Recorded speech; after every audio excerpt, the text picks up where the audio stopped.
بسم اللہ الرحمن الرحیم۔ السلام علیکم ورحمۃ اللہ وبرکاتہ۔ گھر سے نکلا تو یہ خیال ستایا جا رہا تھا کہ آج پھر کام پر لیٹ ہونے کی صورت میں سیٹ سے طے شدہ معاہدے کے مطابق بلا معاوضہ اوور ٹائم لگانا پڑے گا۔ تاخیر سے پہنچنے کا سبب بیگم کی علالت تھی۔ وہ اس قابل بھی نہیں تھی کہ بچوں کو تیار کر کے اسکول ہی روانہ کر سکے، لہٰذا صبح کے تمام کام کرنا میری مجبوری تھی۔ جہاں میں کام کرتا تھا وہاں پہنچنے کے لیے مجھے سواری کی ضرورت نہیں پڑتی تھی، بلکہ پیدل ایک کم چوڑی فٹ پاتھ پر سے گزرنا پڑتا تھا۔ اسی فٹ پاتھ کے اگلے سرے پر 20 منٹ کے فاصلے پر ایک اونچی بلڈنگ کی آخری منزل پر میرا دفتر تھا۔ معمول کی صورتحال میں تو ہمیشہ وقت پر ہی دفتر پہنچ جاتا تھا، لیکن دیر ہونے کی صورت میں فٹ پاتھ پر بھیڑ اتنی ہو جاتی تھی کہ مجھے لوگوں کے ایک جمع غفیر سے راستہ بنانا پڑتا تھا، جو میرے لیے ایک تکلیف دہ امر تھا۔ اس وقت بھی میں ایسی ہی صورتحال سے دو چار لوگوں کے ایک ہجوم سے راستہ بناتا ہوا دفتر کی جانب تیز تیز جا رہا تھا کہ ایک لمحے کو میری نظر بریانی والے کی دکان پر پڑی، جہاں بریانی کی دیکھ کے تھڑے کے ایک کونے پر ایک دراز قد منحنی سا شخص جو صورت سے پاگل لگ رہا تھا اپنی دائیں ٹانگ کے سہارے بیٹھا، کبھی دیگ میں جھانکتا، پھر منہ اٹھا کر بریانی والے کو دیکھتا۔ بریانی والا اس سے بالکل لاپرواہ ہو کر جلدی جلدی ایک مشین کی طرح بریانی کی پلیٹیں بھر بھر کر ایک طرف رکھتا جا رہا تھا۔ میں یہ منظر دیکھ کر کچھ آگے نکل گیا، لیکن اس بھوکے شخص کے انداز نے مجھے کچھ ایسا متاثر کیا کہ میں یکا یک الٹے پاؤں مڑا۔ دکان پر پہنچ کر میں نے جیب سے 20 روپے کا نوٹ نکالا اور بریانی والے کو دیا، ساتھ ہی میں نے اشارے سے سمجھایا کہ وہ ایک پلیٹ میں اس کو بھی دے دے۔ بریانی والے نے نگاہ اٹھا کر ہم دونوں کو دیکھا اور مثبت انداز میں گردن کو اوپر نیچے کیا اور اپنے کام میں جت گیا۔ دفتر سے اوور ٹائم لگا کر رات 8 بجے جب گھر کی طرف آ رہا تھا تو مجھے پھر وہ صبح والا منظر یاد آ گیا۔ اس وقت مجھے بھوک لگی ہوئی تھی، سوچا چلو بریانی والے سے پارسل بنوا کر گھر لے جاؤں گا اور ساتھ ہی صبح والے واقعے کی خبر بھی لے لوں گا۔ جب میں بریانی والے کی دکان پر پہنچا تو اس وقت وہاں رش زیادہ نہیں تھا۔ میں نے اسے بریانی کا پارسل بنانے کے لیے کہہ کر صبح والے واقعے کی یاد دلائی تو وہ مجھے پہچان گیا۔ اس نے بریانی کا پارسل بناتے ہوئے کہا، صاحب یہ نشہ باز لوگ ہیں، سارا دن لوگوں سے پیسے مانگتے ہیں اور شام کو نشہ کر کے کسی فٹ پاتھ پر یا نالے کے کنارے پڑے رہتے ہیں، ان پر رحم کھانا فضول ہے۔ صفائی تو رہی ایک طرف، یہ تو منہ بھی نہیں دھوتے۔ میں ان غلیظ لوگوں کی پلیٹ بھی دیگر لوگوں کے استعمال میں آنے والے لوگوں سے الگ رکھتا ہوں۔ اس نے نیچے سے ایک پلیٹ نکال کر دکھائی جس کے درمیان میں سرخ پینٹ کا نشان تھا۔ پلیٹ نیچے رکھ کر وہ پھر گویا ہوا، آپ نے پیسے دیے تھے تو میں نے اسے چاول دے دیے تھے، ورنہ میں تو انہیں منہ تک نہیں لگاتا۔ ابھی اس نے بات ختم کی ہی تھی کہ دکان سے 2 پولیس والے نکلے۔ ان میں سے ایک نے بریانی والے کے کندھے کو تھپ تھپا کر ہاتھ سے اشارہ کیا۔ بریانی والا ان کو دیکھ کر مسکرایا اور وہ دونوں دکان سے دانتوں میں ماچس کی تیلیاں مارتے ہاتھ میں اپنی ٹوپیاں پکڑے نکل گئے۔ میں نے کہا، اچھا یہ بتاؤ تمہیں یہ پولیس والے بھی پیسے دیتے ہیں؟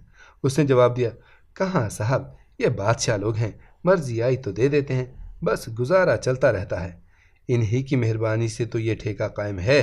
دکاندار سے بات چیت کے دوران مجھے اپنے گھر کا خیال آیا، جہاں میری بیوی بچے انتظار میں تھے۔ میں نے بریانی والے سے بریانی کا پیکٹ پکڑا اور سلام کر کے تیز تیز قدم بڑھاتا گھر کی طرف چل پڑا۔ گھر پہنچا تو یہ دیکھ کر حیران ہو گیا کہ میری بیوی بچوں کو ہوم ورک کروا رہی تھی۔ میرے منہ سے بے اختیار نکلا، یا الہی یہ کیسا معجزہ ہے۔ میرے اس جملے پر بیگم مسکرائی اور بتایا کہ دن کے 10 بجے کے بعد اچانک اس کی طبیعت سنبھلنا شروع ہو گئی تھی، اب وہ گھر کا سارا کام ختم کر کے بچوں کو ہوم ورک کرا رہی ہے۔ رات مجھے بڑے چین کی نیند آئی۔ سونے سے پہلے میں نے یہ فیصلہ کر لیا کہ اگلی صبح میں اس بریانی والے کو ضرور اس نشے باز کو چاول کھلانے کے لیے پیسے دوں گا۔